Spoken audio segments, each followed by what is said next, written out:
형이 확 줄어든 이유 중에 하나가 네.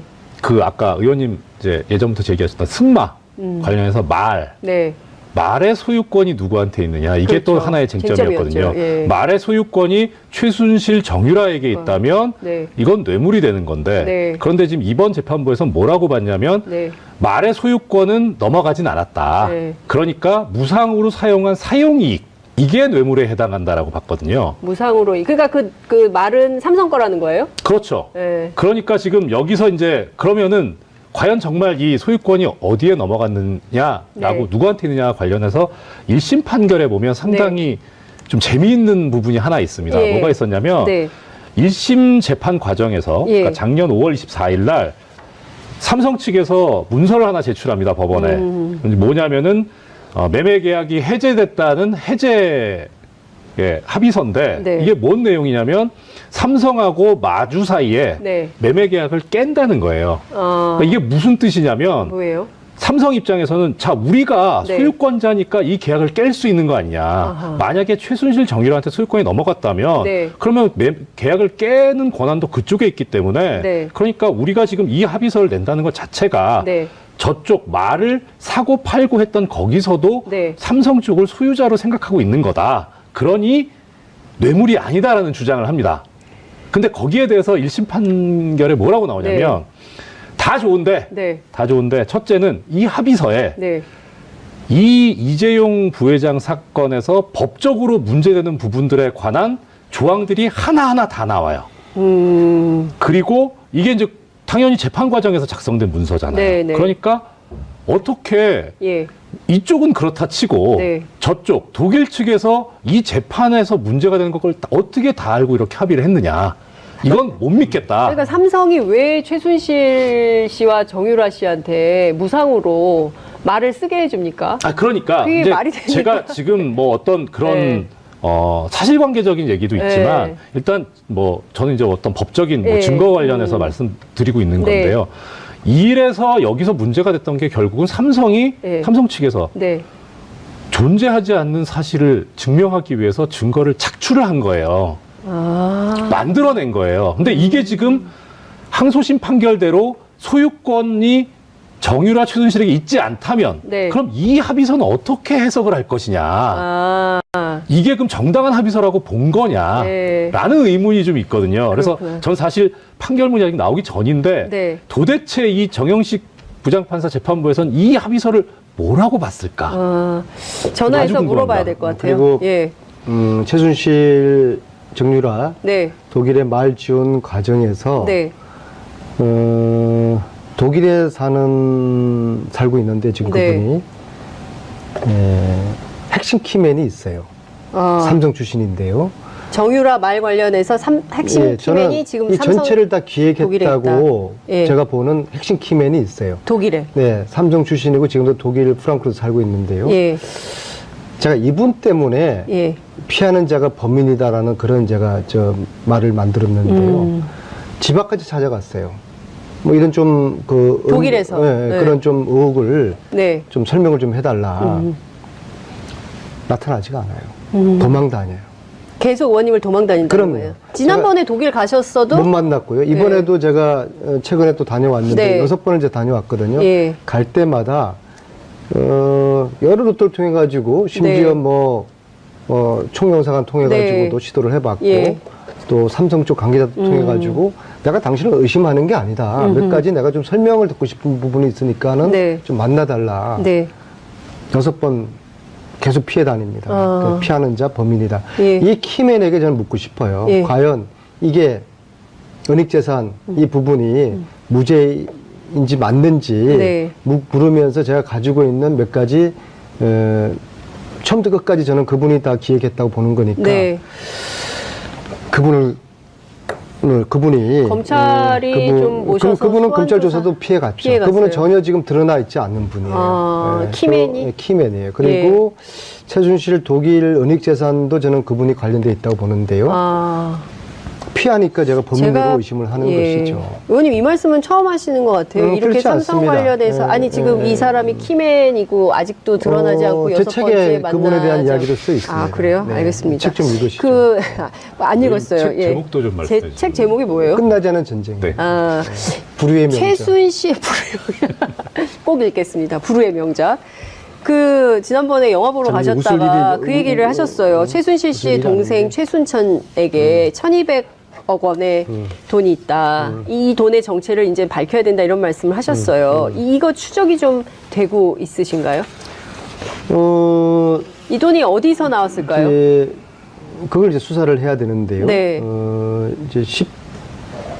박근혜 대통령 당선 이후에 네. 이제 최순실 여동생이 하고 있는 회사로 네덜란드에서 1,200억이 들어옵니다. 1,200억이. 1,200억 원. 예. 시점이 좀 상당히 의심스럽죠. 그래서 저는 첫째, 이 네덜란드에 이 돈을 보냈다는 이 회사가 페이퍼 컴퍼니가 아닐까 그 의심을 했는데요. 네. 이번에 그것이 페이퍼 컴퍼니라는 걸 이제 확인을 했습니다. 어. 자본금이 네. 딱 얼마예요? 125원. 125원? 네. 억이 아니라요. 그 회사를 만들어 놓고서. 네. 근데 그 회사를 설립한 날짜가 12년 12월 19일입니다. 무슨 날이죠?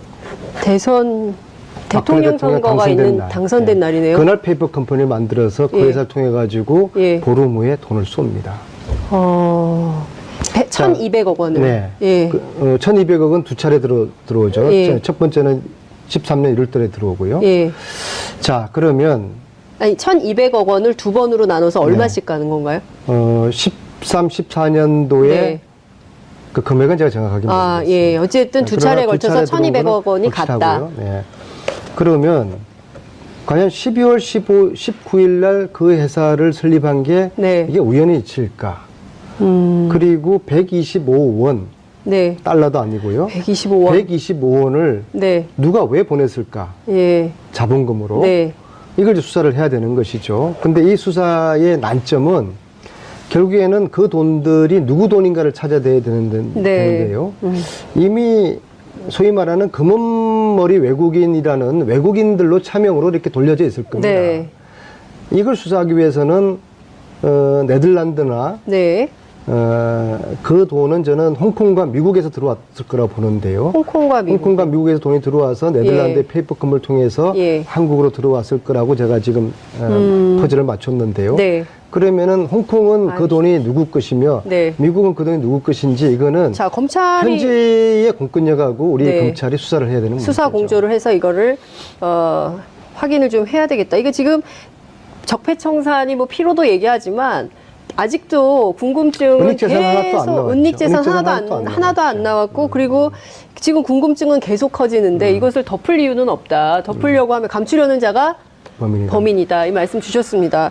어찌됐든 이 네덜란드 페이퍼 컴퍼니와 관련해서는 검찰에 수사 의뢰는 하셨어요? 지금 우리 쪽에서 네. 네. 이번 주부터 네. 이 관련 그 네. 수사팀이 알겠습니다. 대금에서 새로 생겼어요. 네. 또 최순실 독일 돈 찾으러 또 최근에도 갔다 그러니까요. 오고 예. 그래서 좀 네. 늦었습니다. 네. 죄송합니다. 네, 잘못했습니다. 아니, 왜 그러세요? 그 시청자 여러분들께서 오해하실 것 같아요. 수도권 내리사선인데. 제가 꿈쩍 못하잖아요. 아니, 왜 그러세요? 네, 수도권 내리사선과 같은 자리에 앉으신 이정열 전 부장판사님 모셨습니다. 어서 오십시오. 안녕하십니까. 네, 아침에 얘기를 다 못하셨다고요. 뉴스공장에 출연했는데 다 얘기를 못해가지고 이슈파이터에 꼭 나와야 되겠다. 다라기보다는 전혀 못했습니다. 그래서 딴 얘기만 했죠. 예. 네. 그래서 오늘 뉴스공장의 청자 여러분들께서 상당히 좀, 예. 좀 괜찮습니다. 협의를 하지 예. 않았을까. 요 시간대에 제가 하는 뉴스공장 거기를 한 그러니까요. 1년 6개월 정도 고정 출연하고요. 네. 그래서 그쪽 그 스태프들을 제가 잘 알죠. 네. 근데 오늘 이슈파이트 스태프들하고 좀 전에 이야기 나도 보니까 네. 사람들의 결이 네. 이슈파이트가 훨씬 좋아요. 스태프들이 그쵸. 훨씬 더 수준도 높고 아. 교양미도 넘치고 의원님 내일 아침에 뉴스공장 나가시잖아요. 내일 아침에. 뉴스공장 나가서는 내일 아침에? 뉴스공장 나가서는 이슈파이터 가봤더니 네. 뉴스공장이 네. 훨씬 더 품격 있고 네. 사람들 아이. 질들이 좋더라 그렇게 또 이야기하면은 네.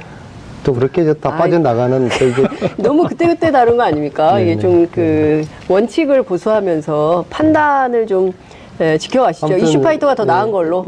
예. 아무튼 오늘 이 순간은 제가 그렇게 이야기하겠습니다. 알겠습니다. 시청자 여러분. 자, 오랜만에 안민석 의원님 이슈파이터, 아니죠. 처음 출연해 주셨는데요. 문자로 응원 메시지 많이 보내주시고요. 그리고 TBS 앱으로도 다양한 질문 보내주시면 좋겠습니다. 웃을 때가 아닙니다. 이재용 부회장의 판결 결과에 대해서 많은 국민들께서 어떻게 이럴 수가 있냐. 정말 재벌은 무풍지대구나. 그냥 아니요, 풀어주는구나. 웃을 때죠. 웃을 지나가는 개도 웃고 지나가는 소도 웃고 네. 얼마나 웃고 있겠습니까? 비웃는 겁니까? 뭐 개나 소나 돼지도 웃고 있겠죠. 대한민국의 공정과 정의가 완전히 무너진 판결 아닙니까? 네. 대한민국의 공정과 정의가 완전히 무너진 판결이다. 그래서 이정열 판사님께서는 쓰레기 같은 판결이다 이렇게 말씀하신 건가요? 쓰레기 같다기보다 쓰레기죠, 그냥. 쓰레기다. 네. 참 의원님께서도 말씀하셨지만 네. 이게 분노나 화가 치밀다가 네. 어느 임계점을 넘어서면 네. 그냥 웃음밖에 안 나오고 허탈해지지 않습니까? 네. 그런 상황이 돼버린 거죠. 기업하는 사람이 네. 대가 없이 돈을 줬다? 이게 지나가는 개도 웃고 소가 웃을 노릇이죠. 지나가는 사람이 대가 없이 그냥 뇌물을 줬다. 기업하는 사람이. 기업하는 사람이 이게 있을 수 있는 거냐. 그 문제의식에서 오늘 인터뷰를 좀 시작을 해보겠습니다. 어제 이재용 부회장의 집으로 기자들이 많이 취재를 갔어요. 그러니까 깜깜했는데 뭐 화분, 뭐 무슨 케이크 같은 거 막 선물이 집으로 엄청 들어가더라고요. 그러니까 축하한다는 메시지가 계속 전달이 되고 있는 거고 실제 정치권에서도 또 보수 언론도 뭐 당연한 것으로 이렇게 해석들을 하고 있어요. 그건 어떻게 보세요? 그 사이에 저는 저희 정치인들 중에서 여야 상관없이 네. 삼성하고 소위 말해서 때가 묻어 있는 엮여 있는 그런 정치인들이 저는 뭐 상당히 많을 거라고 봅니다. 왜냐하면 기본적으로 삼성이라는 조직은 네. 권력을 관리를 해왔거든요. 그것은 어제 오늘이 아니라 굉장히 오래되었습니다. 네. 그것은 여든 야든 할 것 없이 네. 삼성으로부터 관리당해 온 예. 권력을 가지고 있는 국회의원들도 있을 것이고요. 네. 저는 뭐 99% 다는 그 말씀드리건데 이거는 여야 가리지 않고 삼성은 해왔을 거라고 봅니다. 왜냐하면 삼성 입장에서는 여당은 여당대로 관리의 필요성이 있고 네. 또 야당은 야당대로 나름대로 그런 또 필요를 느낄 테니까는요. 네. 지금 또 여야가 바뀌지 않았습니까? 그래서 지난 오랜 기간 동안에 삼성하고 관계를 맺어온 여야 정치인들의 입장에서도 알게 모르게 네. 이걸 긍정적으로 또 표현하는 네. 그런 분들도 제가 국회에서 좀 전에 만났고요. 또 실제적으로 속으로 또 그렇게 생각하고 계시는 그런 분들도 있을 거라고 봅니다. 저는 단지 제가 여의도에 있기 때문에 네. 국회의원들을 한정해서 이야기를 저는 이제 드리는 겁니다. 여든 야든 관계없이 삼성이 관리해오는 정치인들이 있을 것이다. 국회의원들. 있을 것이다가 아니죠. 있다. 있죠. 그리고 그것은 사람을 봐가면서 가려가면서 관리하죠. 가령 저 같은 국회의원한테는 제가 사선하면서 네. 삼성한테 제가 차 한 잔 얻어마신 적이 없거든요. 네. 저 같은 사람들은 뭐 해봤자 통하지도 않을 것이고 네. 그리고 뭐 제가 뭐 주지도 않죠. 그러니까 저 같은 사람들은 때로는 섭섭하기도 하죠. 네. 왜 나한테는 왜 삼성이 한 번도 연락이 안 할까? 제가 그 얘기는 들었어요. 삼성의 고위급 간부가 명품을 가지고 명절 때 찾아온다는 거예요. 이제 선물이죠. 뭐 스카프, 넥타이, 뭐 허리띠, 뭐 이런 벨트, 지갑, 뭐 이런 거. 그러니까 뭐 거절하기도 그렇고 받기도 그런데 나중에 보면 엄청 고가의 선물인 이런 거 받았다가 돌려주거나 이런 사례가 종종 있다 국회 안에. 그리고 이제 삼성은 체계적으로 예. 어떤 한 의원을 로비를 할 필요가 있으면 네. 그 의원을 둘러싼 네트워크를 다 조사를 해요. 네. 그래서 그 회사 직원들, 간부들 중에서 그 의원하고 네트워크를 톡할 수 조사한다. 있는 예. 예, 내부인을 통해서 네. 그 의원을 접촉을 하고 도저히 이거 피할 수 없는 네. 그런 관계에 있는 그런 살다 보면 그렇게 있잖아요, 그죠? 네. 가령 예를 들어가지고 제 친구가 삼성 직원이 임원이 있는데 네. 이 친구가 선의로 저한테 해마다 후원을 몇백만 원씩 해줬단 말이에요. 네. 뭐 그런 친구도 없어요. 예. 그런 친구도 없는데 그런 친구를 파악을 해내는 거죠. 그래서 저한테 로비할 필요가 있으면 저한테 로비를 이제 하는 것이죠. 그래서 네. 굉장히 아주 체계적이고 조직적으로 이제 한단 말입니다.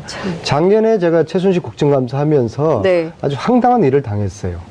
예, 제가 뭐 이름은 밝힐 수가 없지만은 네. 우리 청문위원들 내에서 삼성을 보호하려는 그러한 청문위원이 있었어요. 여당 그때 당시에 여당 당은 야당. 제가 이야기 말씀 못 드리고 왜요? 그건 알아서 말씀하세요. 판단하시고요. 그래서 여당 아닙니까? 저는 이거 안 된다라고 했는데 네. 그분이 저한테 하는 이야기가 저는 사실 뭐 삼성하고 일가친척 한 명 삼성 직원이 없어요. 네. 그분이 저를 오히려 공격을 하는 게 안 의원이 삼성하고 관련돼 있어가지고 이 사람을 문제 삼는 거 아니냐. 네. 응? 다 알고 있다. 정말 황당한 제가 공격을 받은 적이 있어요. 저는 그분을 의심합니다. 그분이 누군지는 저도 정동원식 논법처럼 예. 요양원 가면 말씀하시려고요? 그러면 안 이런 돼요. 식으로 제가 그럼 말씀드리는 게 정도원처럼 비판 이런 받으세요. 식으로 빨리 얘기하세요. 여야 상관없이 넘나들면서 삼성에 네. 아주 조직적이고 체계적인 지금 그런 로비들이 말씀하신 오랫동안 맥락을 좀 있어왔죠. 들어보면 이게 지금 민주당 안에 있는 분이 아닌가라는 생각을 하게 만드셨어요. 그거는 상상에 맡기겠습니다. 상상에 맡긴다. 예. 그럼 막 자유롭게 상상하게 됩니다. 그 삼성의 그런 로비력은 네. 상상을 초월한다. 아. 제가 그 말씀을 드리려고 하는 겁니다. 그리고 제가 청문회 할 때도 네. 그러한 어처구니 없는 일을 당했다. 아. 네. 아마 자유한국당에서 이런 일을 당했으면 분명히 누군지 얘기를 하셨을 텐데 그게 아니기 때문에 지금 말씀을 못 하시는 거 아닌가라고 시청자 여러분들께서 판단하지 않을까 싶고 요양원 가시기 전에 이제라도 빨리 누군지 말씀을 하시는 게 좋겠다는 생각이 좀 들고요. 제가 약간 시간을 좀 고민하실 시간을 좀 드리면서 자, 이정열 판사님께 여쭤보겠습니다. 그러면 법원은 삼성이 로비를 안 할까? 라는 의문을 갖게 돼요. 사실 이런 부분에 대해서 답변을 드리기가 뭐한 게 네. 제가 경험이 있으면 네. 그러면은 그런 게 있습니다라고 네. 말씀드릴 텐데 저도 경험이 없고 주위에서 그런 아무도 얘기를 로비를 안 해. 들어본 적이 없어서 네. 그래서 있을 거는 같은데 네. 뭐 제가 목격하거나 들어보거나 하는 게 네. 없거든요. 그러니까 좀 그 부분 말씀드리기가 저는 곤란한 게 아니라 잘 모릅니다, 진짜. 이번이 집행유예 이 판결을 네. 박주민 의원과 유시민 작가가 미리 예측을 했다고 그러잖아요. 예. 저는 사실 이미 1년 전에 네. 작년 3월에 이런 사태를 우려를 했고 네. 이러한 사태에 대한 그 가능성을 네. 제가 그 예견을 했었더랬어요. 네. 정확하게 3월 20일인데요. 네. 3월 20일 제가 뉴스공장도 여기 같은 교통방송이니까 이야기도 네. 됐죠. 예. 3월 3월 20일 날 3월 20일이 목요일 아침입니다. 네. 뉴스공장에 와서 제가 이렇게 이야기를 합니다.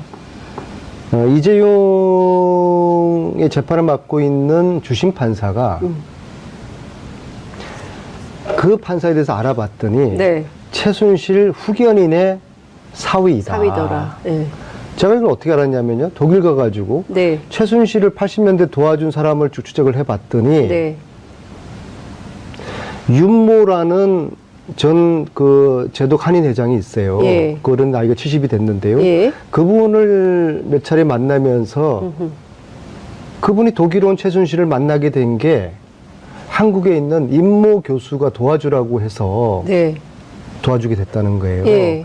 그래서 제가 한국 돌아와서 이게 작년 3월 10일경의 이야기입니다. 그 주 예. 이야기인데요. 예. 한국 돌아와서 임모 교수가 누군지를 쭉 추적을 했더니 사위가 네. 이재용 재판을 맡고 있더라고요. 그래서 이영훈 부장판사죠? 뭐 제가 뭐 이러면 그러는 좀 그럽니다만은 예. 그래서 제가 이 3월 20일 날 뉴스공장 이야기할 때까지 며칠을 제가 고민하고 망설였어요. 왜냐하면은 한 정치인으로서 이재용을 지키려는 이런 업무가 있었다 그러면은 이 업무를 분쇄하는 한 정치인의 시도가 삼성과 싸우는 게 이게 얼마나 무모하고 위험한 일인가에 대한 두려움이 있어서 며칠 동안 고민 끝에 그런데 이 진실은 알려야 되겠다. 왜냐하면은 이재용이가 만약에 이게 뇌물건이 무죄가 되면은 박근혜도 무죄가 되는 거고 최순실도 이게 무죄가 되는 거거든요. 그래서 이거는 어마어마한 그 일이고 국정농단 재판의 핵심이거든요. 이 핵심의 판사가 최순실 후견인의 사위다. 이게 과연 우연의 일치겠는가. 그래서 제가 고심 끝에 용기를 내서 3월 20일 날 목요일 아침에 뉴스공장에서 이 이야기를 합니다. 하니까 저는 판사를 교체하라는 주장도 안 했어요. 이 재판이 공정한 재판이 될지가 염려된다. 그렇게 취지로 이야기를 했는데 그날 오후에 법원에서 이러한 논평을 냅니다. 그 사람이 장인이 정수장학회 이사한 것까지는 맞는데 최순실하고는 상관없다. 저는 정수장학회 이사했다는 거는 몰랐어요. 몰랐다는 거죠. 그런 법원이 공개한 거라는 거죠. 그런 논평을 내고 다음 날 저는 교체하라는 주장을 한 적이 없는데 다음 날 판사가 교체가 됩니다. 하루 만에. 이게 한 야당 의원이 제기한 문제가 하루 만에 판사를 바꾸는 이게 해방 이후에 판사님 이런 일이 있었을까요? 이런 일이 있습니까, 판사님? 뭐 사실 많이는 있습니다. 많이 있어요? 예, 많으니까. 물론 이제 그러니까 이해관계가 충돌될 때 바꾼다는 거잖아요. 바꾸죠. 그러면 지금 뉴스공장에서 말씀하셨던 이 이영훈 부장판사가 그것은 맞다는 거 아니에요? 그러면 최순실 후견인의 사위가 맞다는 거 아니에요? 야당 의원이 주장한 게 하루 만에 받아들여가지고 그런 경우는 저는 못 봤는데. 그런데 이제 더 제가 무서웠던 것은 놀라웠던 것은 의원님 말씀 죄송한데 사실 의원님께서 큰일을 하셨던 게 의원님께서 문제 제기를 안 하셨으면 몰랐을 겁니다. 그렇죠. 그게 저도 이 진실을 저만 말 안 했으면 이거 묻어가는 거고 그분이 계속 1심 판결을 내렸을 거라고 저는 보거든요. 그래서 저도 고민 끝에 이야기를 했고 판사가 바뀌었는데 정말 제가 이해가 안 되고 이게 삼성의 힘이구나 느꼈던 게 이 엄청난 일에 대한 보도가 한 건도 안 나옵니다. 왜 그 판사가 처음에 됐는지 그다음에 안민석 의원의 주장으로 하루 만에 왜 다른 판사로 바뀌었는지에 대한 기자들이 언론사에서 궁금할 거 아니에요. 그럼 취재가 들어가야 되고 보도가 됐을 텐데 여기에 대해서 단 한 건의 보도가 없어요. 아니 그런 보도는 있어요. 하루 만에 이영훈 부장판사에서 지금 문제가 되고 있는 정영식 부장판사로 바뀌었다. 그렇죠. 그 팩트는 했죠. 그 팩트는 보도가 나왔어요. 보도됐는데 왜 그 판사로 처음에 됐는지, 왜 최순실 후견인의 사위가 됐는지, 이게 우연히 된 건지 어떤 과정을 통해 됐는지 제가 알고 있기로는 처음에 그분이 아니었거든요. 그럼 처음에 이영훈 부장판사가 아니었어요? 처음에 누구였어요? 제가 그러면? 파악하기로는 그분이 아니고 바뀐 걸로 알고 있습니다. 그리고 조희연 부장판사. 조희연 부장이 이재용 1차 구속영장 청구를 기각했던. 그러면 왜 그렇게 그분으로 이모 부장판사로 주심판사 처음에 됐는지 그다음에 하루 만에 어찌해서 이게 바뀌게 됐는지 그런 거에 대한 기자들의 취재가 있어야 되고 보도가 돼야 되잖아요. 그래서 그게 일절 다루지 않는 거 보고서 이게 삼성의 힘이구나라는 것을 제가 절감하게 됐죠. 그리고 어제의 이재용의 집행유예는 저는 그러한 맥락 흐름과 무관치 않다고 봅니다. 그 이후에 법원에서 어떤 일이 있었는지 언론에 주시하지 않고 국민들이 잘 되겠지, 법원이 정의를 세워주겠지라고 너무 믿었던 것이죠. 지금 보면 국민들의 시각에서 질문을 좀 드리려면 조희연 판사, 이영훈 판사, 정영식 판사 이르기까지. 정영식 판사 되기 전에 1심 판사는 다른 분 아니었어요? 그러니까 1심 판사가 지금 말씀하신 조희연 부장판사하고 이영훈 부장판사였고 정영식 부장판사는 처음부터 항소심 와서 처음부터 그러면 지금 이 상황에서 근데 이제 좀 신기했던 거는 사실 이 정영식 부장판사가 지금 담당하고 있는 형사 13부가 새로 창설된 부예요. 원래 없다가. 그래요? 언제 창설이 됐어요? 작년인지 재작년인지 제가 모르겠는데 이렇게 서울 고등법원이 업무량이 많아가지고 새로 만들어진 부라고 그렇게 듣기는 했는데 좀 묘하긴 하죠. 하필이면 새로 만들어진 부에 또 하필이면 제일 권력과 재벌의 이익을 옹호해왔던 그런 재판부에 배당이 됐다는 게 네. 참 씁쓸하죠. 우연인지 모르겠지만은. 근데 뭐 이게 어떤 건지 취재를 좀 해봐야 되겠지만, 네, 이게 막 우리가 음모론으로 접근하는 것은 아닙니다. 아니죠. 아니 그런데요. 이 어떤 국정농단의 흐름과 과정을 쭉 이렇게 보면요. 네. 야, 이런 우연이 있을까? 결국엔 필연이었더라고요.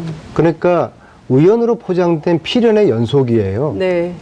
이번 이 일들이요. 그래서 지금 이정일 판사님께서 의심스러워하는 저런 부분도 네. 저런 의심이 결국에는 네. 뭔가 사전에 기획되어 있었을 네. 그런 판들이 짜여져 있어서 그런 가능성을 염두를 두고서 이 부분을 우리 언론인들이나 관심 있는 분들이 추적할 필요가 있는 네. 것이죠. 네. 그 문자가 들어왔어요. 호호바님께서 삼성 장학생 정치인 깝시다. 적합한 기회가 되면은 저에게 더 큰 용기가 네. 여러분 안민석 만들어지면은- 의원님에게 이걸 까게 공개할 수 있게 용기를 좀 주시면 좋겠습니다. 그래야 아무래도 공개를 하실 것 같아요. 지금은 아직 용기가 부족하시기 때문에 공개를 못 하시겠다고 하니까 더 큰 용기를 낼 수 있게 여러분들께서 응원을 좀 해주시면 좋을 것 같습니다. 그 이정일 판사님께 좀 여쭙고 싶어요. 특검이 즉각 반박을 했어요.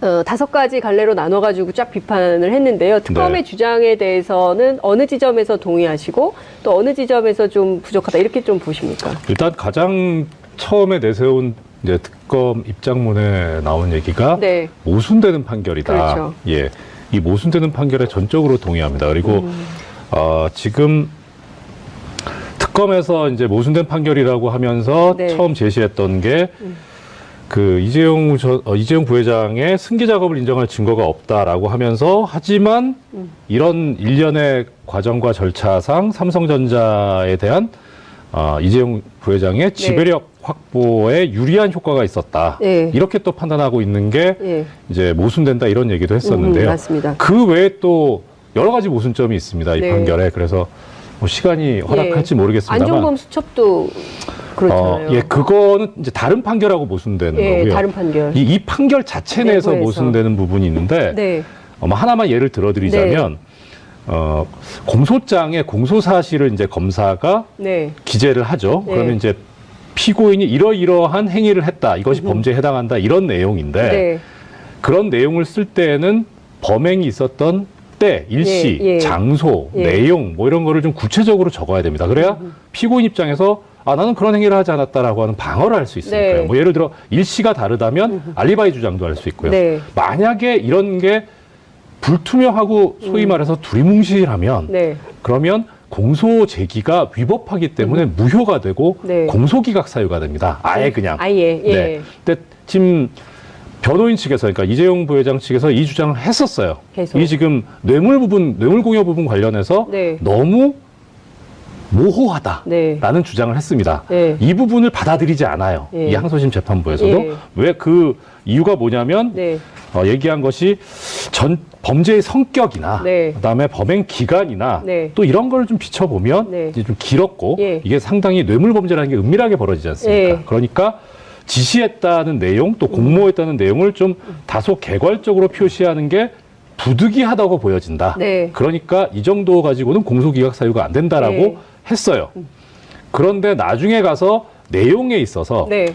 이제 이 판결에서 무죄를 선고하면서 이야기했던 게 뭐냐면 승계 작업이 인정되지 않는다, 삼성에. 그렇죠. 예. 그다음에 부정한 청탁이 있었다고 보이지도 않는다. 네. 설령 있었더라도 알았다고 보기가 어렵다라고 예. 하는 여러 가지 이제 단계적인 근거를 제시를 하고 있는데 이 판결에서 네. 그 가운데 이 재판부에서 뭐라고 얘기를 하고 있냐면 이런 부정한 청탁에 관한 인식은 네. 명확해야만 방어권 행사에 지장이 되지 않고 명확성의 원칙이 위반되지 않는다라는 그런 논리를 쓰면서 그래서 네. 명확하게 지금 검사가 특검에서 주장도 못하고 있고 증거도 없기 때문에 부정한 청탁이 있었다고 인정하기 어렵다 이렇게 나오거든요. 그러니까 지금 내용을 보면 네. 그러니까 뇌물의 경우에도 이런 거예요. 그러니까 정당한 사내 절차를 거친 회사 자금을 뇌물로 주었기 때문에 문제가 없다라는 식으로 또 보기도 했고요. 또 하나는 이재용 부회장이 이 뇌물을 주어서 얻은 이익이 없다. 오히려 피해자다. 이런 피해자 논리를 주장을 하고 있어요. 그러니까 두 가지에 대해서 국민들이 신문을 보면서 이게 말이 되나? 아, 삼성은 그 회사 자금으로 주는 뇌물은 합법인가 보다. 이런 생각마저 하게 되는 어제 거거든요. 그 언론들의 논조를 보면요. 네. 이재용은 무죄가 되었지만은 네. 박근혜 쪽의 뇌물 이의 부분은 더 강화. 엄중히 다뤄질 예, 것이라고 예. 했는데 저는 좀 거기에 대해서 좀 다른 생각을 좀 했어요. 예. 뇌물이라는 것이 예. 준 사람이 무죄면은 받는 사람도 무죄가 되는 거 아니겠습니까? 그렇죠. 그러니까요. 일반적으로 그렇죠. 예. 근데 왜 언론에서는 그렇게 거의 한 목소리로 그렇게 해석을 하죠? 두 가지로 저는 우리 민심을 좀 네. 다독거리는 건가요? 그게 저는 1번인 것 같고요. 아. 그러니까 다독거린다고 의원님께서 점잖게 말씀하셨는데 네. 뭐 삼성을 네. 쉴드 치기 위한, 옹호하기 위한 그런 게 아닌가 삼성을 싶고 실드 치기 위한 거다. 나는 정말 백보, 만보, 천보를 양보해서 예. 좋게 해석한다면 예. 그러니까 뇌물죄에 있어서 공직자가 실제로는 이 뇌물을 받겠다는 의사로 협박을 한 경우에 네. 공갈죄와 뇌물죄가 동시에 성립한다고 보는 게 일반적인 통설의 입장이거든요. 그럼 이렇게 되면 역으로 뇌물을 주는 쪽에서는 공갈의 피해자가 되기 때문에 그때는 이제 뇌물 공여는 성립이 안 되는 거죠. 그래서 이쪽에선 받는 쪽에선 뇌물이 되더라도 네. 주는 쪽에선 뇌물 공여가 안 되는 수가 있기는 합니다. 그러니까 이게 근데 이게 이 건이 그 건에 해당되나요? 그렇게 지금 본 듯해요. 해석을 그 전제는 굉장히 어렵게 말씀을. 기업인이 돈을 선의로 줄 수도 있다. 아무런 대가 없이 줄 수도 있다. 이제 그런 게 전제를 지금 하는 거 아니에요? 그죠? 그러니까 뺏겼다는 거죠. 공갈의 피해자라는 거죠. 공갈의 피해자. 그러니까 네. 박근혜 전 대통령이 공갈을 쳐서 네.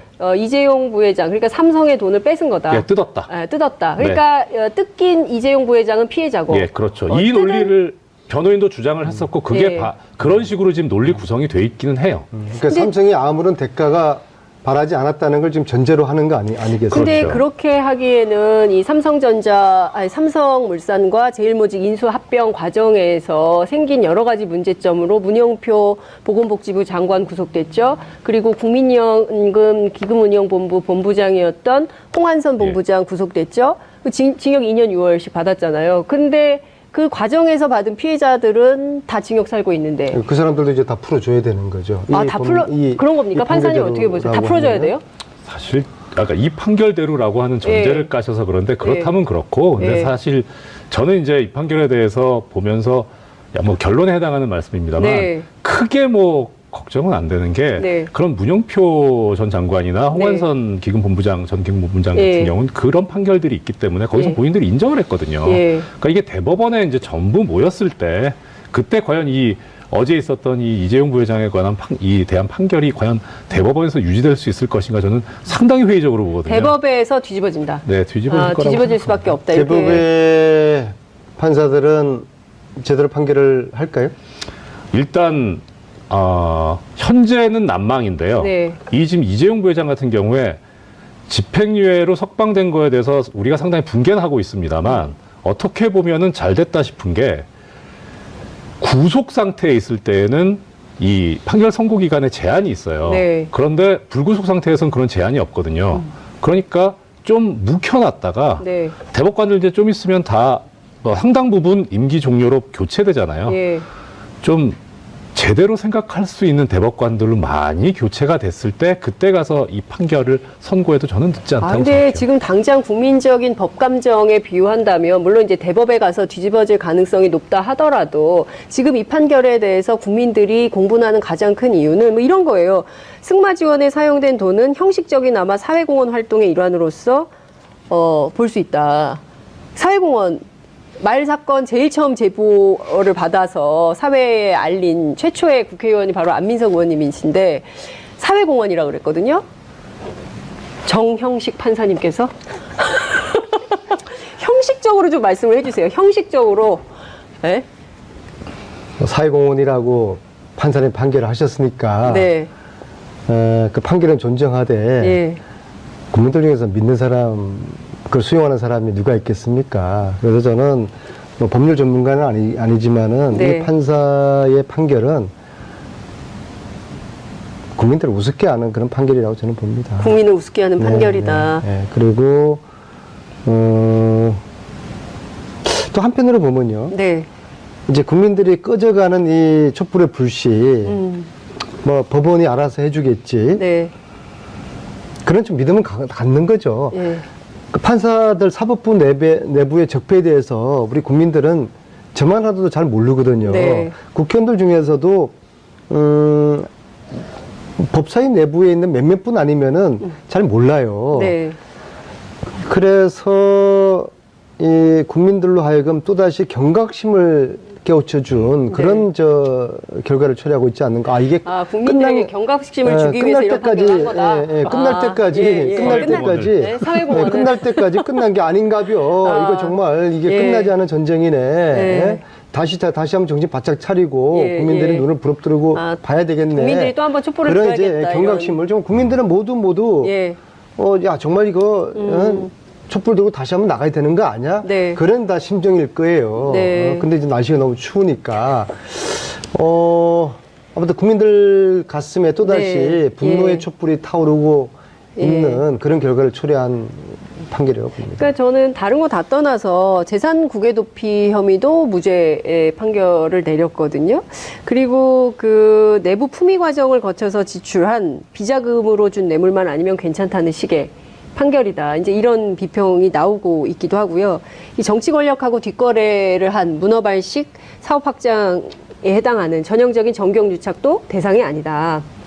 그래서 어떤 언론은 그 정경유착에서 벗어났다, 이재용이 해방됐다, 뭐 이런 식의 보도를 하기도 했는데, 그러니까 이런 어디요? 조선일보. 조선일보인가요? 네. 어쨌든 이런 식의 보도를 하고 있는 것에 대해서 또 짚어봐야 될 것 같습니다. 그러니까 그 언론사들은 즐겁지 않을까요? 이제 이재용 부회장이 나와서 광고 집행이 될 거 아닙니까? 얼마나 즐겁겠어요? 분이라는 걸 이제 확인을 했습니다. 자본금이 딱 얼마예요? 125원. 125원? 네. 억이 아니라요. 그 회사를 만들어 놓고서. 근데 그 회사를 설립한 날짜가 12년 12월 19일입니다. 무슨 날이죠? 대통령 선거가 당선된 날이네요. 그날 페이퍼 컴퍼니를 만들어서 그 회사를 통해 가지고 보름 후에 돈을 쏩니다. 1,200억 원을. 네. 1,200억은 두 차례 들어오죠. 첫 번째는 13년 1월달에 들어오고요. 자, 그러면 아니 1,200억 원을 두 번으로 나눠서 얼마씩 가는 건가요? 13, 14년도에 그 금액은 제가 정확하게 모르겠습니다. 어쨌든 두 차례에 걸쳐서 1,200억 원이 갔다. 그러면 과연 12월 19일 날 그 회사를 설립한 게 이게 우연히 있을까? 그리고 125원 달러도 아니고요. 125원을 누가 왜 보냈을까? 자본금으로. 이걸 이제 수사를 해야 되는 것이죠. 근데 이 수사의 난점은 결국에는 그 돈들이 누구 돈인가를 찾아야 되는데요. 이미 소위 말하는 검은머리 외국인이라는 외국인들로 차명으로 이렇게 돌려져 있을 겁니다. 이걸 수사하기 위해서는 네덜란드나 그 돈은 저는 홍콩과 미국에서 들어왔을 거라고 보는데요. 홍콩과 미국에서 돈이 들어와서 네덜란드의 페이퍼컴을 통해서 한국으로 들어왔을 거라고 제가 지금 퍼즐을 맞췄는데요. 그러면은 홍콩은 그 돈이 누구 것이며 미국은 그 돈이 누구 것인지 이거는 현지의 공권력하고 우리 검찰이 수사를 해야 되는 문제죠. 수사 공조를 해서 이거를 확인을 좀 해야 되겠다. 이거 지금 적폐청산이 뭐 피로도 얘기하지만 아직도 궁금증은 계속 은닉재산 하나도 안 나왔고 그리고 지금 궁금증은 계속 커지는데 이것을 덮을 이유는 없다. 덮으려고 하면 감추려는 자가 범인이다. 이 말씀 주셨습니다. 어찌됐든 이 네덜란드 페이퍼 컴퍼니와 관련해서는 검찰에 수사 의뢰는 하셨어요? 지금 우리 쪽에서 이번 주부터 이 관련 수사팀이 대검에서 새로 생겼어요. 최순실 독일 돈 찾으러 또 최근에도 갔다 오고 그래서 좀 늦었습니다. 죄송합니다. 잘못했습니다. 왜 그러세요? 그 시청자 여러분들께서 오해하실 것 같아요. 수도권 내리사선인데. 제가 꼼짝 못하잖아요. 왜 그러세요? 수도권 내리사선과 같은 자리에 앉으신 이정열 전 부장판사님 모셨습니다. 어서 오십시오. 안녕하십니까. 아침에 얘기를 다 못하셨다고요. 뉴스공장에 출연했는데 다 얘기를 못해가지고 이슈파이터에 꼭 나와야 되겠다. 다라기보다는 전혀 못했습니다. 그래서 딴 얘기만 했죠. 예. 예. 그래서 오늘 뉴스공장 애청자 여러분들께서 상당히 좀, 예. 좀 괜찮습니다. 협의를 하지 예. 않으셨을까. 요 시간대에 제가 하는 뉴스공장 거기를 한 그러니까요. 1년 6개월 정도 고정 출연하고요. 네. 그래서 그쪽 그 스태프들을 제가 잘 알죠. 네. 근데 오늘 이슈파이트 스태프들하고 좀 전에 이야기 나도 보니까 네. 사람들의 결이 네. 이슈파이트가 훨씬 좋아요. 스태프들이 그쵸. 훨씬 더 수준도 높고 교양미도 넘치고. 의원님 내일 아침에 뉴스공장 나가시잖아요. 내일 아침에 뉴스공장 나가서는 내일 아침에 뉴스공장 나가서는 이슈파이트 가봤더니 네. 뉴스공장이 네. 훨씬 더 품격 있고 네. 사람들 아이. 질들이 좋더라 그렇게 또 이야기하면은 네. 또 그렇게 이제 다 아이. 빠져나가는 또 이게 너무 그때그때 다른 거 아닙니까? 이게 좀 그 원칙을 고수하면서 판단을 좀 지켜가시죠. 아무튼, 이슈파이터가 더 나은 걸로. 예. 아무튼 오늘 이 순간은 제가 그렇게 이야기하겠습니다. 알겠습니다. 시청자 여러분. 자, 오랜만에 안민석 의원님 이슈파이터, 아니죠. 처음 출연해 주셨는데요. 문자로 응원 메시지 많이 보내주시고요. 그리고 TBS 앱으로도 다양한 질문 보내주시면 좋겠습니다. 웃을 때가 아닙니다. 이재용 부회장의 판결 결과에 대해서 많은 국민들께서 어떻게 이럴 수가 있냐. 정말 재벌은 무풍지대구나. 그냥 풀어주는구나. 웃을 때죠. 웃을 지나가는 개도 웃고 지나가는 소도 웃고 네. 얼마나 웃고 있겠습니까? 비웃는 겁니까? 뭐 개나 소나 돼지도 웃고 있겠죠. 대한민국의 공정과 정의가 완전히 무너진 판결 아닙니까? 네, 대한민국의 공정과 정의가 완전히 무너진 판결이다. 그래서 이정열 판사님께서는 쓰레기 같은 판결이다 이렇게 말씀하신 건가요? 쓰레기 같다기보다 쓰레기죠, 그냥. 쓰레기다. 네. 참 의원님께서도 말씀하셨지만 네.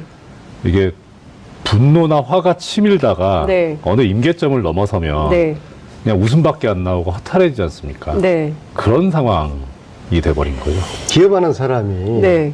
대가 없이 돈을 줬다? 이게 지나가는 개도 웃고 소가 웃을 노릇이죠. 지나가는 사람이 대가 없이 그냥 뇌물을 줬다. 기업하는 사람이. 기업하는 사람이 이게 있을 수 있는 거냐. 그 문제의식에서 오늘 인터뷰를 좀 시작을 해보겠습니다. 어제 이재용 부회장의 집으로 기자들이 많이 취재를 갔어요. 그러니까 깜깜했는데 뭐 화분, 뭐 무슨 케이크 같은 거 막 선물이 집으로 엄청 들어가더라고요. 그러니까 축하한다는 메시지가 계속 전달이 되고 있는 거고 실제 정치권에서도 또 보수 언론도 뭐 당연한 것으로 이렇게 해석들을 하고 있어요. 정용식 판사 되기 전에 1심 판사는 다른 분 아니었어요? 그러니까 1심 판사가 지금 네. 말씀하신 조희연 부장판사하고 판사가. 이영훈 부장판사였고 정용식 네. 부장판사는 지금 처음부터 처음부터. 예, 항소심 와서 처음부터 창소심. 했습니다. 그러면 지금 이 상황에서 근데 네. 이제 좀 신기했던 거는 사실 이 정영식 부장판사가 지금 담당하고 있는 형사 13부가 네. 새로 창설된 부예요. 원래 없다가. 아, 그래요? 그래서 언제 이제 창설이 됐어요? 작년인지 재작년인지 제가 모르겠는데 예. 이렇게 뭐 서울고등법원이 업무량이 많아가지고 새로 만들어진 부라고 그렇게 듣기는 했는데 네. 좀 묘하긴 하죠. 하필이면 새로 만들어진 신설된 부에? 또 하필이면 제일 권력과 재벌의 이익을 옹호해왔던 그런 재판부에 배당이 됐다는 게 참 네. 씁쓸하죠. 우연인지 모르겠지만은 근데 뭐 이게 어떤 건지 취재를 좀 해봐야 되겠지만 네, 이게 막 우리가 음모론으로 접근하는 것은 아닙니다. 아니죠. 아니 예. 그런데요. 이 어떤 국정농단의 흐름과 과정을 쭉 이렇게 보면요. 네. 야, 이런 우연이 있을까? 결국엔 필연이었더라고요. 그러니까 우연으로 포장된 필연의 연속이에요. 네. 이번 이 일들이요. 그래서 지금 이정일 판사님께서 의심스러워하는 저런 부분도 네. 저런 의심이 결국에는 네. 뭔가 사전에 기획되어 있었을 네. 그런 판들이 짜여져 있어서 그런 가능성을 염두를 두고서 이 부분을 우리 언론인들이나 관심 있는 분들이 추적할 필요가 있는 것이죠. 네. 그 문자가 들어왔어요. 호호바님께서 삼성 장학생 정치인 깝시다. 적합한 기회가 되면은 저에게 더 큰 용기가 네. 여러분 안민석 만들어지면은- 의원님에게 이걸 까게 공개할 수 있게 용기를 좀 주시면 좋겠습니다. 그래야 아무래도 공개를 하실 것 같아요. 지금은 아직 용기가 부족하시기 때문에 공개를 못 하시겠다고 하니까 더 큰 용기를 낼 수 있게 여러분들께서 응원을 좀 해주시면 좋을 것 같습니다. 그 이정열 판사님께 좀 여쭙고 싶어요. 특검이 즉각 반박을 했어요. 5가지 갈래로 나눠가지고 쫙 비판을 했는데요. 특검의 네. 주장에 대해서는 어느 지점에서 동의하시고 또 어느 지점에서 좀 부족하다 이렇게 좀 보십니까? 일단 가장 처음에 내세운 이제 특검 입장문에 나온 얘기가 네. 모순되는 판결이다. 그렇죠. 예, 이 모순되는 판결에 전적으로 동의합니다. 그리고 지금 특검에서 이제 모순된 판결이라고 하면서 네. 처음 제시했던 게 그 이재용 부회장의 승계 작업을 인정할 증거가 없다라고 하면서 하지만 이런 일련의 과정과 절차상 삼성전자에 대한 이재용 부회장의 지배력 확보에 유리한 효과가 있었다. 네. 이렇게 또 판단하고 있는 게 예. 이제 모순된다 이런 얘기도 했었는데요. 맞습니다. 그 외에 또 여러 가지 모순점이 있습니다. 이 네. 판결에. 그래서 뭐 시간이 허락할지 예. 모르겠습니다만. 안종범 수첩도 그렇잖아요. 예, 그거는 이제 다른 판결하고 모순되는 예, 거고요. 다른 판결. 이 판결 자체 내에서 내부에서. 모순되는 부분이 있는데 네. 하나만 예를 들어드리자면 공소장에 공소 사실을 이제 검사가 네. 기재를 하죠. 네. 그러면 이제 피고인이 이러이러한 행위를 했다. 이것이 범죄에 해당한다. 이런 내용인데 네.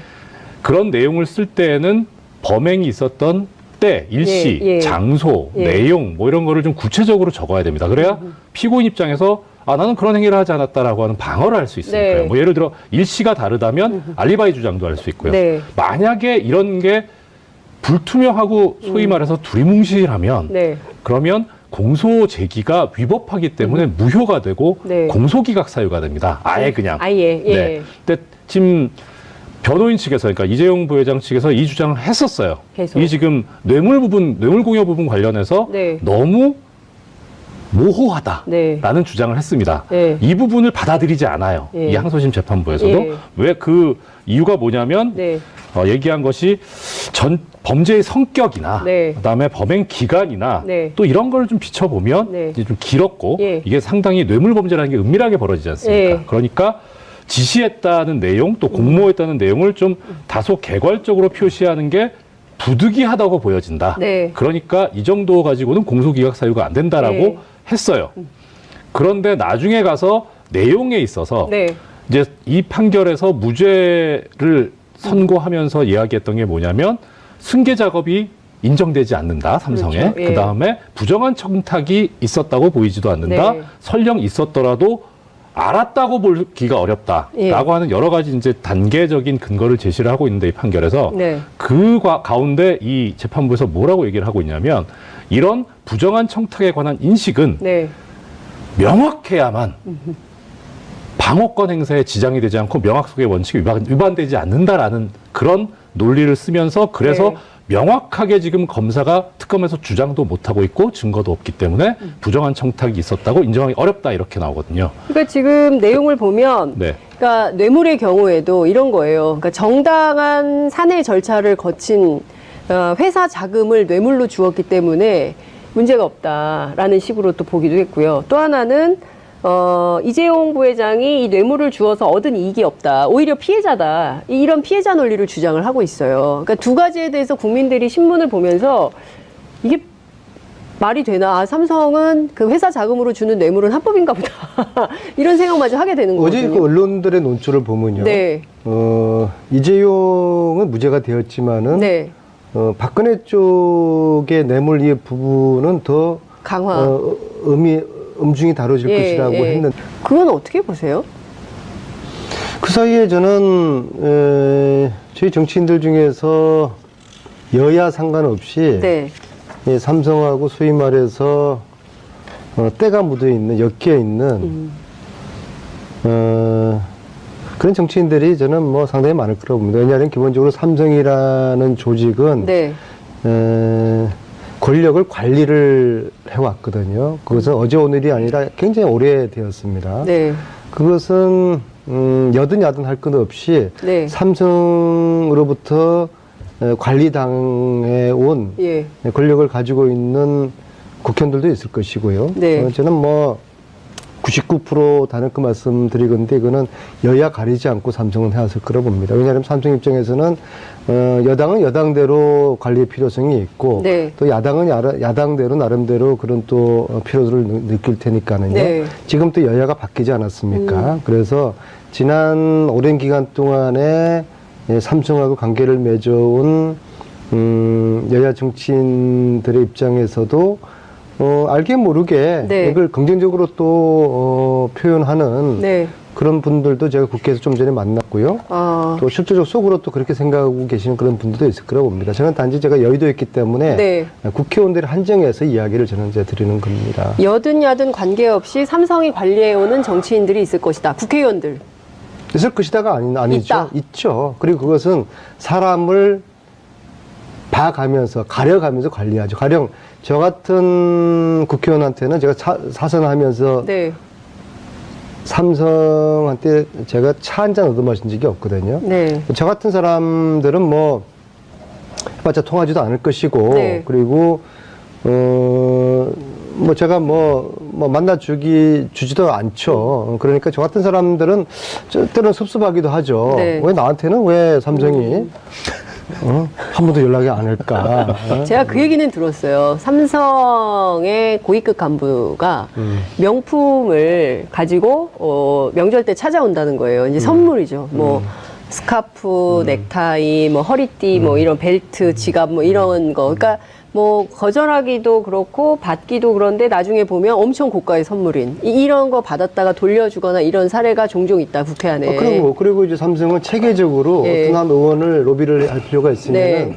그 의원을 둘러싼 네트워크를 다 조사를 해요. 네. 그래서 그 회사 직원들, 간부들 중에서 그 의원하고 네트워크를 톡할 수 조사한다. 있는 예. 내부인을 통해서 네. 그 의원을 접촉을 하고 도저히 이거 피할 수 없는 네. 그런 관계에 있는 그런 살다 보면 그렇게 있잖아요. 그죠? 네. 가령 예를 들어가지고 제 친구가 삼성 임원이 있는데 네. 이 친구가 선의로 저한테 해마다 후원을 몇백만 원씩 해줬단 말이에요. 네. 뭐 그런 친구도 없어요. 예. 그런 친구도 없는데 그런 친구를 파악을 해내는 거죠. 그래서 저한테 로비할 필요가 있으면 저한테 로비를 이제 하는 것이죠. 그래서 네. 굉장히 아주 체계적이고 조직적으로 이제 한단 말입니다. 작년에 제가 최순실 국정감사 하면서 네. 아주 황당한 일을 당했어요. 예, 제가 뭐 이름은 밝힐 수가 없지만은 네. 우리 청문위원들 내에서 삼성을 보호하려는 그러한 청문위원이 있었어요.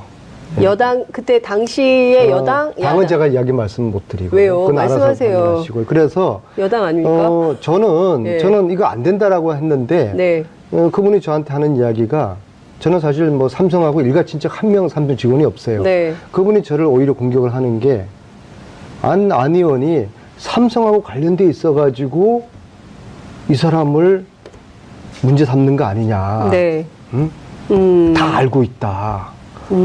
정말 황당한 제가 공격을 받은 적이 있어요. 저는 그분을 의심합니다. 그분이 누군지는 저도 정동원식 논법처럼 예. 요양원 가면 말씀하시려고요? 그러면 안 이런 돼요. 식으로 제가 그럼 말씀드리는 게 정동원처럼 비판 이런 받으세요. 식으로 빨리 얘기하세요. 여야 상관없이 넘나들면서 삼성에 네. 아주 조직적이고 체계적인 지금 그런 로비들이 말씀하신 오랫동안 맥락을 좀 있어왔죠. 들어보면 이게 지금 민주당 안에 있는 분이 아닌가라는 생각을 하게 만드셨어요. 그거는 상상에 맡기겠습니다. 상상에 맡긴다. 예. 그럼 막 자유롭게 상상하게 됩니다. 삼성의 그런 로비력은 네. 상상을 초월한다. 제가 그 말씀을 드리려고 하는 겁니다. 그리고 제가 청문회 할 때도 네. 그러한 어처구니 없는 일을 당했다. 네.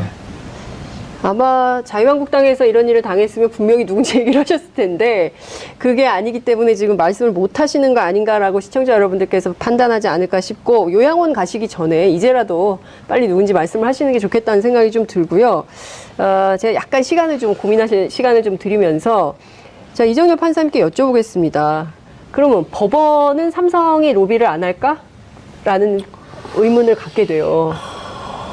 사실 이런 부분에 대해서 답변을 드리기가 뭐한 게 네. 제가 경험이 있으면 네. 그러면은 그런 게 있습니다라고 네. 말씀드릴 텐데 저도 경험이 없고 주위에서 그런 아무도 얘기를 로비를 안 해.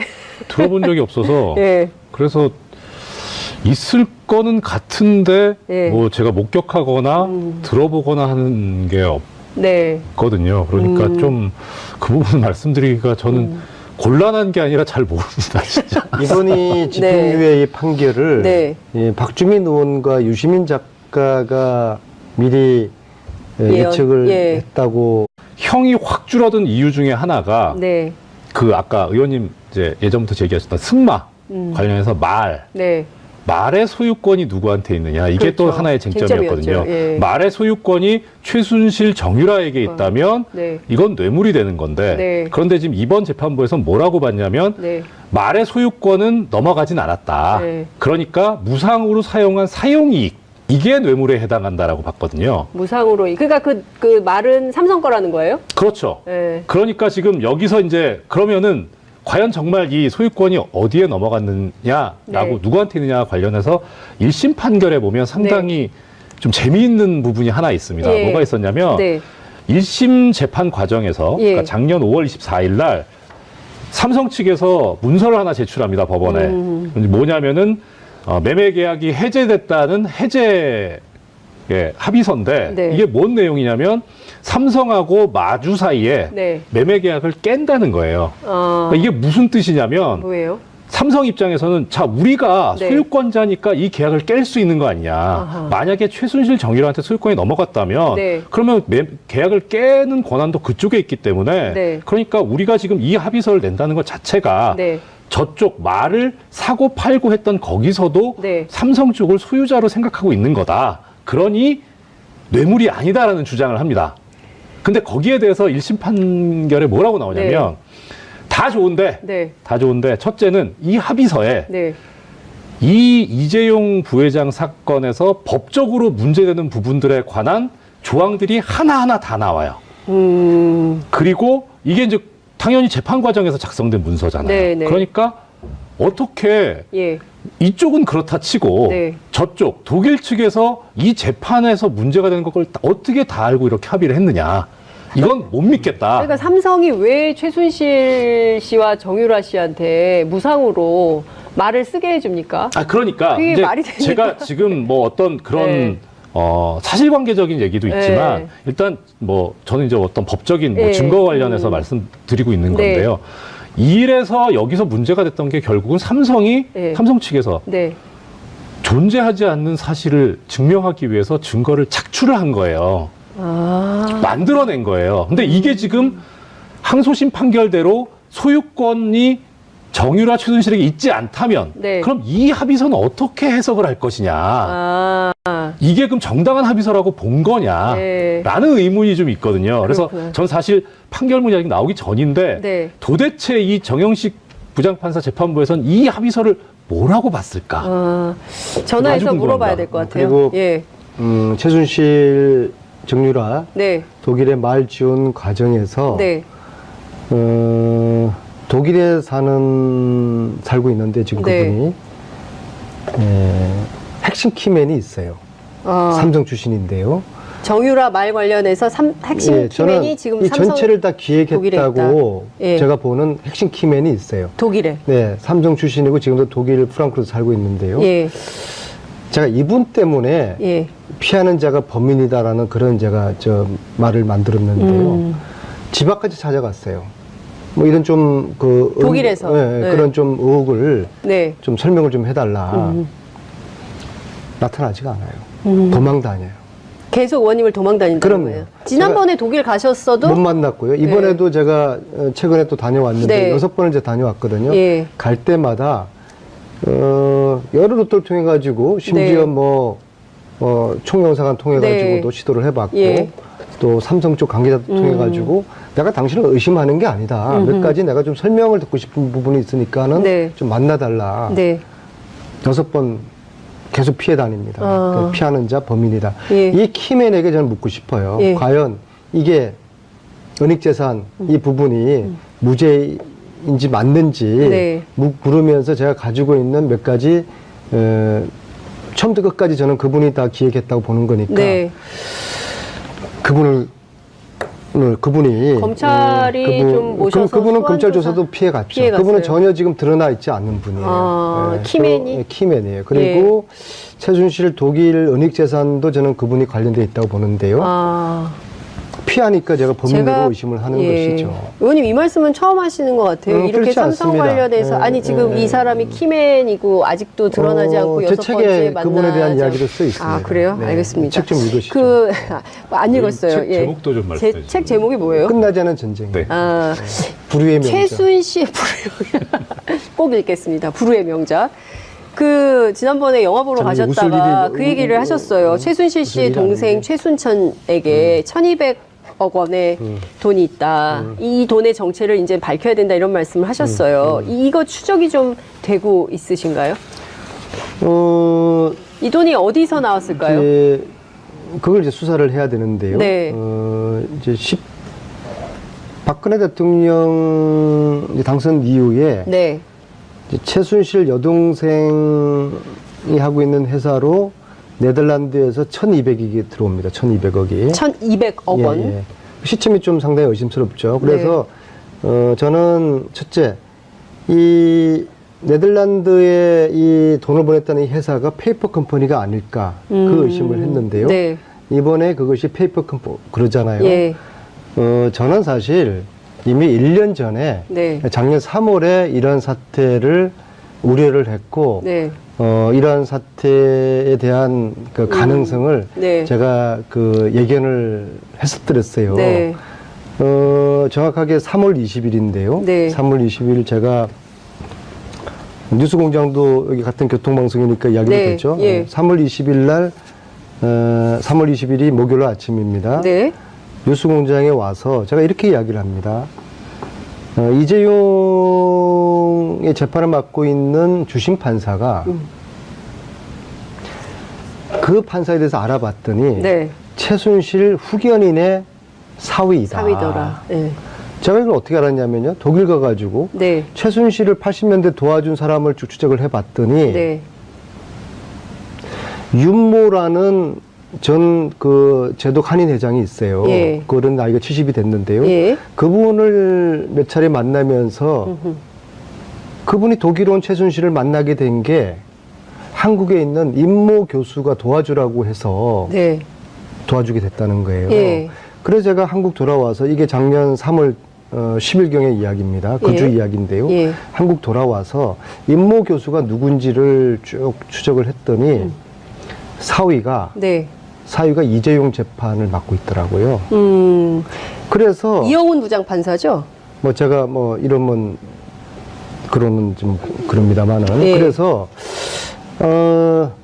제가 이 3월 20일 날 뉴스공장 이야기할 때까지 며칠을 제가 고민하고 망설였어요. 왜냐하면은 한 정치인으로서 이재용을 지키려는 이런 업무가 있었다 그러면은 네. 이 업무를 분쇄하는 네. 한 정치인의 시도가 네. 삼성과 싸우는 게 이게 얼마나 무모하고 위험한 일인가에 대한 두려움이 있어서 며칠 동안 고민 끝에 그런데 이 진실은 알려야 되겠다. 왜냐하면은 이재용이가 만약에 이게 뇌물건이 무죄가 되면은 네. 박근혜도 무죄가 되는 거고 최순실도 이게 무죄가 되는 네. 거거든요. 그래서 이거는 어마어마한 그 일이고 국정농단 재판의 핵심이거든요. 이 핵심의 판사가 네. 최순실 후견인의 사위다. 네. 이게 과연 우연의 일치겠는가.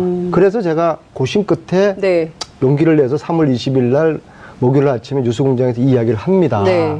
하니까 저는 판사를 교체하라는 주장도 안 했어요. 이 재판이 공정한 재판이 될지가 염려된다. 그렇게 취지로 이야기를 했는데 네. 그날 오후에 바뀌죠. 법원에서 예. 법원에서 예. 이러한 논평을 냅니다. 네. 그 사람이 장인이 네. 정수장학회 이사한 것까지는 맞는데 예. 최순실하고는 상관없다. 저는 정수장학회 이사했다는 거는 몰랐어요. 몰랐다는 거죠. 그런 논평을 법원이 공개한 거라는 네, 거죠. 그런 논평을 내고 예. 다음 날 저는 교체하라는 주장을 한 적이 없는데 다음 날 판사가 교체가 됩니다. 하루 만에. 네. 예. 이게 한 야당 의원이 제기한 문제가 예. 하루 만에 판사를 바꾸는 이게 해방 이후의 판사님 이런 일이 있었을까요? 있어요. 이런 일이 있습니까, 판사님? 뭐 사실 많이는 있습니다. 많이 있어요? 예, 많이. 그러니까 많이? 물론 이제 아니 그러니까 문제 이해관계가 충돌될 때 바꾼다는 당연히 거잖아요. 바꾸죠. 그러면 예. 지금 뉴스공장에서 말씀하셨던 이 이영훈 부장판사가 그것은 맞다는 거 아니에요? 그러면 최순실 후견인의 사위가 맞다는 거 아니에요? 야당 의원이 주장한 게 하루 만에 그러니까. 받아들여가지고 그런 경우는 저는 못 봤는데. 그런데 이제 더 제가 무서웠던 것은 놀라웠던 의원님 것은 말씀 죄송한데 사실 의원님께서 큰일을 하셨던 게 의원님께서 문제 제기를 안 하셨으면 몰랐을 겁니다. 아 그렇죠. 그게 그러니까 저도 거였죠. 이 진실을 저만 말을 안 했으면 이거 묻어가는 거고 그분이 계속 1심 판결을 내렸을 거라고 저는 보거든요. 그래서 저도 고민 끝에 이야기를 했고 판사가 바뀌었는데 정말 제가 이해가 안 되고 야 이게 삼성의 힘이구나 느꼈던 게 이 엄청난 일에 대한 보도가 한 건도 안 나옵니다. 왜 그 판사가 처음에 됐는지, 그다음에 안민석 의원의 주장으로 하루 만에 왜 다른 판사로 바뀌었는지에 대한 기자들이 언론사에서 궁금할 거 아니에요. 그럼 취재가 들어가야 되고 보도가 됐을 텐데 여기에 대해서 단 한 건, 단 한 건의 보도가 없어요. 아니 그런 보도는 있어요. 하루 만에 이용훈 부장판사에서 지금 문제가 되고 있는 정영식 부장판사로 바뀌었다. 그렇죠. 그 팩트는 했죠. 그 팩트는 보도가 나왔어요. 보도가 됐는데 왜 그 판사로 처음에 됐는지, 왜 최순실 후견인의 사위가 됐는지, 이게 우연히 된 건지 어떤 과정을 통해 됐는지 제가 알고 있기로는 처음에 그분이 아니었거든요. 아, 그럼 처음에 이영훈 부장판사가 아니었어요? 처음에 누구였어요? 제가 그러면? 파악하기로는 그분이 아니고 바뀐 걸로 알고 있습니다. 그리고 조희연 부장판사. 조희연 부장판사. 조희연 부장이 저기 이재용 1차 구속영장 청구를 기각했던. 그러면 왜 그렇게 그분으로 이모 부장판사로 주심판사 처음에 됐는지, 그 다음에 하루 만에 어찌해서 이게 바뀌게 됐는지 그런 거에 대한 기자들의 취재가 있어야 되고 보도가 돼야 되잖아요. 그래서 그게 일절 다루지 않는 거 보고서 야 이게 삼성의 힘이구나라는 것을 제가 절감하게 됐죠. 그리고 어제의 이재용의 집행유예는 저는 그러한 맥락 흐름과 무관치 않다고 봅니다. 그 이후에 법원에서 어떤 일이 있었는지 언론에 주시하지 않고 국민들이 뭐 잘 되겠지, 법원이 정의를 세워주겠지라고 너무 믿었던 것이죠. 지금 보면 국민들의 시각에서 질문을 좀 드리려면 조희연 판사, 이영훈 판사, 정영식 판사 이르기까지